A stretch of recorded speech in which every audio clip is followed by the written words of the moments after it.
Hey everyone, so we are driving the Ascent today. I wanted to go ahead and give you guys a little bit of an update on the vehicle, as it's been a bit since it's been on the channel. In fact, I'm sure we didn't have 85,000 miles last time, or maybe we were just at 80,000. But in this case, this vehicle is now at 85,000, and I am just driving this to my house. I took this to work today. Normally I do not, but since I had it in my possession, I wanted just to go ahead and make a quick video on it, as this semi-truck is deciding to push me off the road, and the adaptive cruise on this vehicle is trying to keep me squared away with this car in front of me.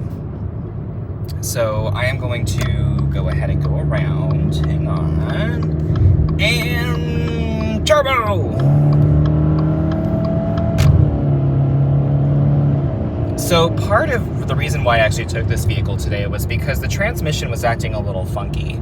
I can't determine whether or not it was actually a fault with the transmission or with that something that we possibly just need to be more cognizant of as it does age. So what ended up happening was the other day when my partner decided to drive it, he hadn't driven it in about a week, because the bolt was just essentially there and I didn't really have to go anywhere, and neither did he. So there was a point where we had to take two separate cars, and he was going to take this car. So he started the vehicle up, put it into drive, and the vehicle wouldn't move anywhere. So it happened a little bit yesterday, but then today I drove it and it actually is fine. And actually I've done some pull tests like I did just prior, and essentially speaking, I'm not finding fault with it, but I did read online that when you do start to have some of those issues in terms of like not being able to get it to go into drive on first start, you may want to be looking into servicing the transmission, which I have already planned to have it flushed. Now granted, there's a caveat to this. I did make sure with Subaru that they're not doing a pressure flush, which essentially knocks debris into valve bodies and causes things to get stuck. What they're doing is allowing the normal fluid movement through the transmission, but just dumping the old fluid as it goes and then putting new fluid in. Now, there are some discrepancies on this. Some people say to leave it alone until 100,000 miles, and others say to service it every 30 to 60,000 miles. Subaru did say that ours looked fine, but I also am not convinced, because I would rather have had it done every 30,000 miles, but Subaru told me specifically not to service it until about 90,000 miles, or 100,000 miles was also brought up one time as well, which I'm sorry, I don't particularly agree with. I think the service interval should be more frequent, but I also have to do what the vehicle's warranty will cover per se. So the transmission is getting serviced next Friday. With that, I'm not seeing any abnormalities now. As you saw, it did pull. It'll still pull as I go here, so that's good. No concerns in that department, and not noticing any slipping, which is what I was worried about. And of course I have 3 trucks in front of me that are all going the same speed and rocks all over the road, so that's fun. I gotta hold back a little bit. But in this regard, with that, a couple things that I will bring to your attention on this vehicle. I do have the adaptive cruise control on, and I'm actually just gonna switch lanes for demonstration here. Oh crap, I can't, hang on, because this is gonna be a lane that will end. So you'll notice that beep that did occur when it was registering the vehicle in front of me. There's a green light that does pop up, and one thing I will say is that was eliminated with the new Ascent models. So if you guys are looking at a newer Subaru, these beeps are going to go away. They are no longer present with these particular vehicles. With that is something that I'm particularly thankful for, because I think it's annoying. But I mean, if you don't mind it, it's not really a big deal. All the infotainment system and stuff works, although the Apple CarPlay is sometimes pretty finicky. Interior has held up over time. There's a lot of wear and tear on it just because of passengers going in and out. And additionally, also, I gotta get her cleaned. So in this case, this vehicle has still been an absolutely good vehicle. Now, there have been some caveats and problems with it, with that. I'm not gonna say it's been trouble-free, but it has been an overall decent vehicle for the family.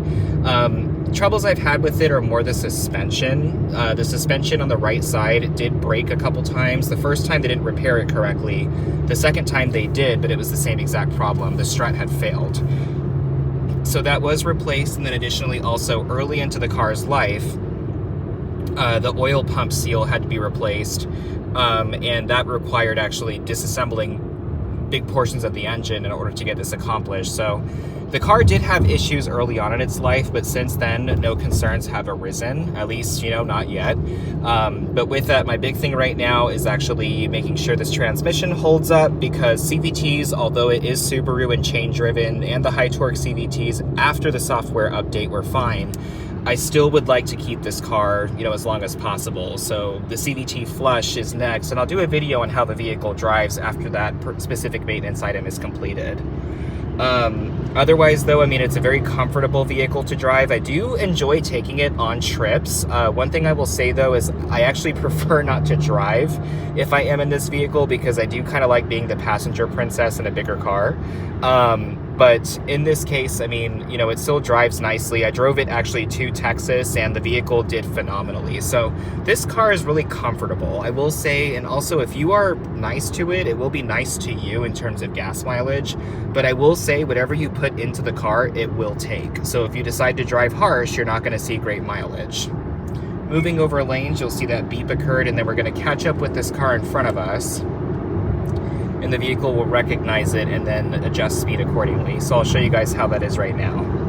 What I also like is this is a moderate accelerating vehicle. It's not like my Mazda that decides to send it through at full speed until it notices a car is in front of it. So this adaptive cruise is definitely a little bit better than that of the Mazda. I'm also going to take this corner a little quickly, and the vehicle will slow down.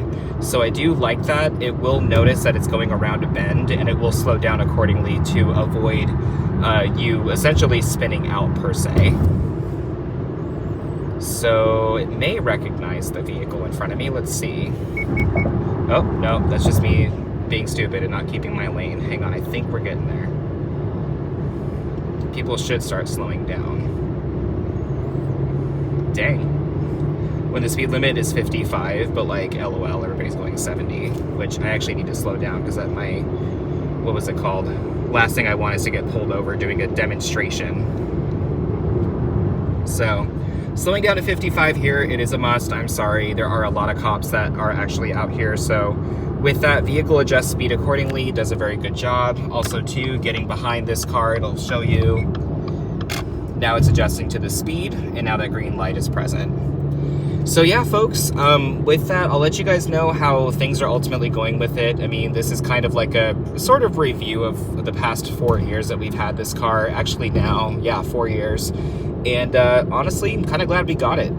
You know, one of those, I do kind of wish that they came out with a hybrid variant soon, because honestly, like, I think this would be really good for Subaru. But also this Ascent, I mean, it drives really nicely. So if any of you guys are in the market for one, the newer ones, they do drive really nicely as well. And honestly, give it a consideration. It's a very good car. So, all right, folks, I will talk to you soon, and thanks for watching. Have a good one.